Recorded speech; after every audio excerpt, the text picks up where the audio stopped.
Jumpa lagi dalam kisah leluhur tanah Jawa. Untuk melawan lupa, tonton video ini sampai selesai. Semoga dengan adanya sejarah yang dikisahkan dalam video ini bermanfaat dan bisa diambil pelajarannya. Jika mendengar nama Jayabaya, pasti sudah tidak asing lagi tentang sejarahnya yang melegenda. Salah satunya adalah 7 kesatria Piningit Ramalan Jayabaya. Meskipun tidak diketahui dengan pasti isi dan makna jangka Jayabaya, mengutip dari salah satu ramalannya, ketika terjadi suatu peristiwa besar di Nusantara, bencana melanda silih berganti. Benarkah demikian? Sebelum membahas ramalan jangka Jayabaya, ada satu hal yang harus pemirsa ketahui tentang siapa Jayabaya. Jayabaya adalah seorang raja besar dari kerajaan Panjalu atau Kadiri. Seperti yang dikisahkan di video sebelumnya, Raja Jayabaya memimpin kerajaan Panjalu setelah turun tahtanya Raja Sri Bameswara pada tahun 1135 sampai 1157 Masehi. Jayabaya yang dikisahkan selalu dikaitkan dengan jangka Jayabaya yang berisi ramalan-ramalan tentang nasib Pulau Jawa. Keberhasilan dan kemasyuran Raja Jayabaya dapat dilihat dari hasil sastra pada masa pemerintahannya. Atas perintahnya, para pujangga keraton berhasil menyusun kitab Bharatayuddha. Kitab Bharatayuddha merupakan kitab yang ditulis oleh Empu Sedah dan diselesaikan oleh Empu Panuluh. Kitab yang dimaksudkan untuk mengabadikan kebesaran raja dalam memperingati kemenangan Jayabaya. Jayabaya merupakan seorang raja yang dikenal baik dan masyhur.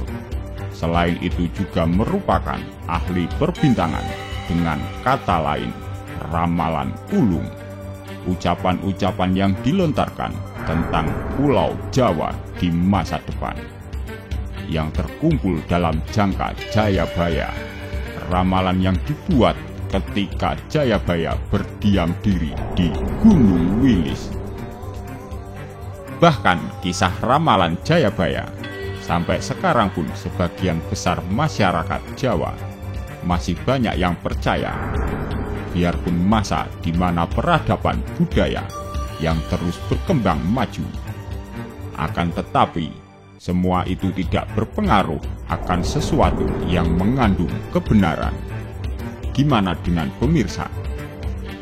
Terukir dalam sejarah Nusantara, Jayabaya adalah maharaja yang berhasil membawa Kadiri pada puncak kejayaannya atau zaman keemasan.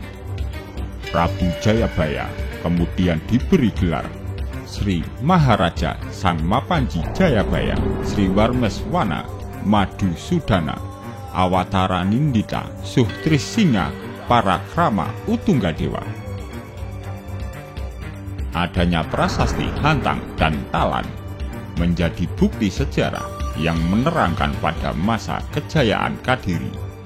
Di bawah kekuasaan Jayabaya terdapat beberapa peninggalan, di antaranya berupa prasasti Hantang pada tahun 1135, prasasti Talan tahun 1136,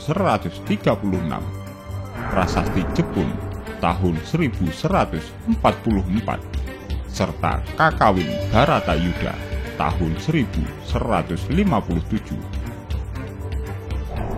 Prasasti Hantang yang juga disebut prasasti Ngantang adalah sebuah prasasti yang terdapat semboyan Panjalu Jayanti, yang berarti Panjalu Kadiri yang menang. Merupakan prasasti yang ditujukan sebagai piagam pengesahan anugerah untuk penduduk desa Ngantang yang sudah senantiasa setia kepada Kadiri selama peperangan. prasasti yang menguraikan tentang kemenangan Panjalu terhadap Jenggala pada masa pemerintahan Raja Jayabaya. Ungkapan Panjalu Jayanti yang terkandung dalam prasasti Ngantang tidaklah bisa ditafsirkan lain kecuali kemenangan Panjalu atas Jenggala. Dikisahkan tentang adanya dua kerajaan yang disebut selalu bersaing untuk saling menghancurkan.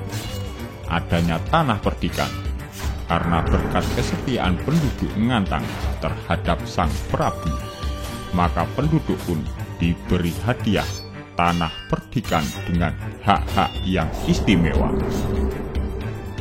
Anugerah tanah perdikan Ngantang dengan kemenangan Jayabaya dalam peperangan melawan saudaranya yang dalam Kakawin Baratayuda disebut Hema Bupati. Siapa Hema Bupati? Saksikan di episode selanjutnya.